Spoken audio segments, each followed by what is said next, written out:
Hello everyone. So today we are in western part of Rajasthan.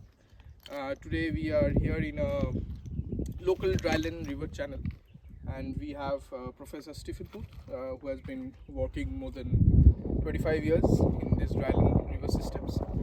So Professor, if you can explain the behavior of a river on which we are standing, like how does this rivers behave, and like when there is no flow in these rivers, how we can understand where was the flow and all. Okay, so we're standing in a channel that's maybe 20-25 metres wide. It's dry, obviously, at present. This is what we call an ephemeral river channel. Some parts of the world they might call them wadis, or in the southwest United States sometimes arroyos. Let's just use the term ephemeral channel, dryland channel, if we want to be very broad. This might actually flow on a seasonal basis, I don't know.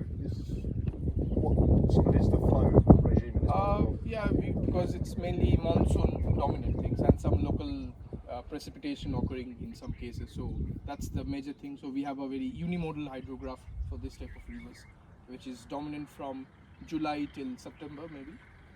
So it flow most years, do you think? Not really, but Yeah. depends Okay. how the rainfall is. Like from the locals, we got the information like last year was a very heavy amount of rainfall which occurred throughout Jaisalmer district. So that's why these rivers could have been activated. So we are seeing the river downstream. As Mondo is filming us, behind this is the upstream.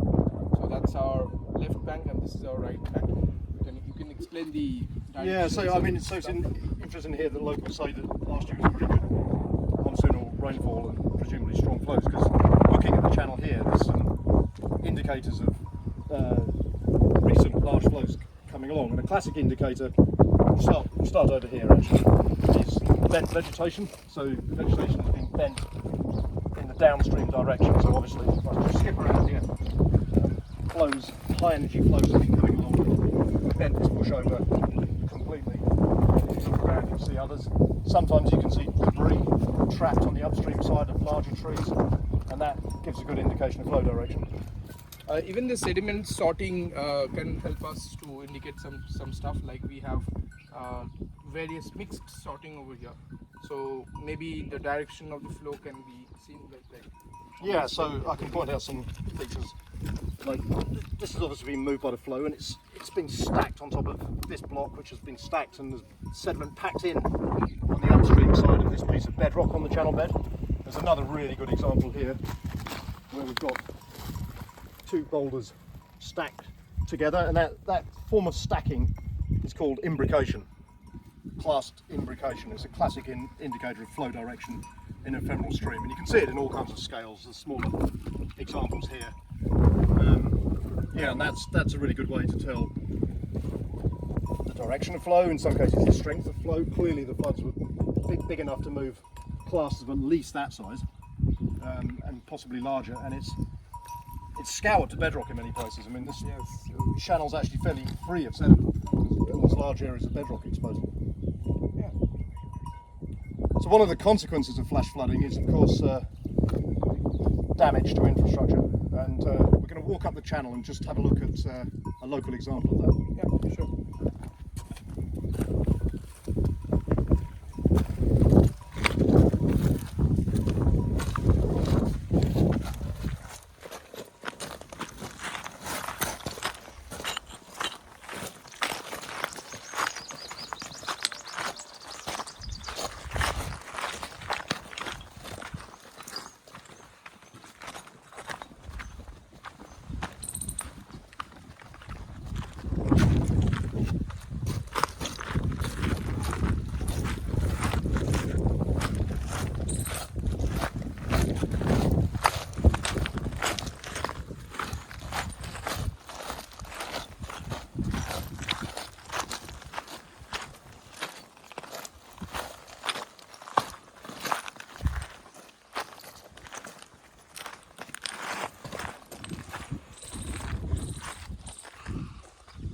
So let's start here, I think, and I'll point out some of the features of the bridge, and we can walk through and just look at the other side.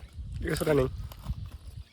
Okay, so we're standing a bridge that's spanning the dryland channel that we were just talking about, and we ended by saying that there's consequences of flash floods. And one of the consequences is damage to infrastructure. So there's a bridge here, which is, I couldn't really tell how old it is, maybe 10 years, 20 years, I'm not sure exactly. It's a pretty recent origin, I guess, because we can see the mortar and the bricks are more or less recently laid out.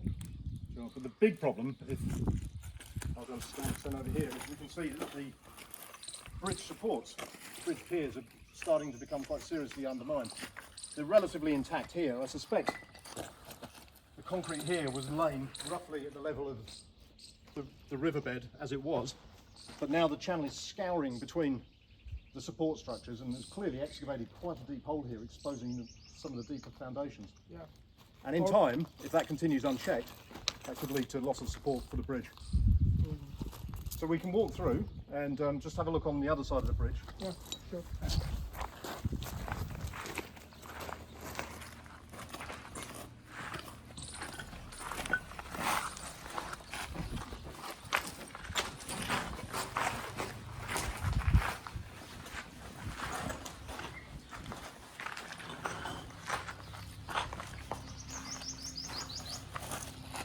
Another indicator of flash floods here. There's a lot of organic debris, dead trees, branches, grasses, stacked up on the upstream side of the bridge.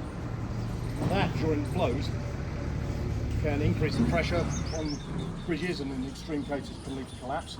It also locally clogs the channel and you can get flows going over the top of the banks. Yeah.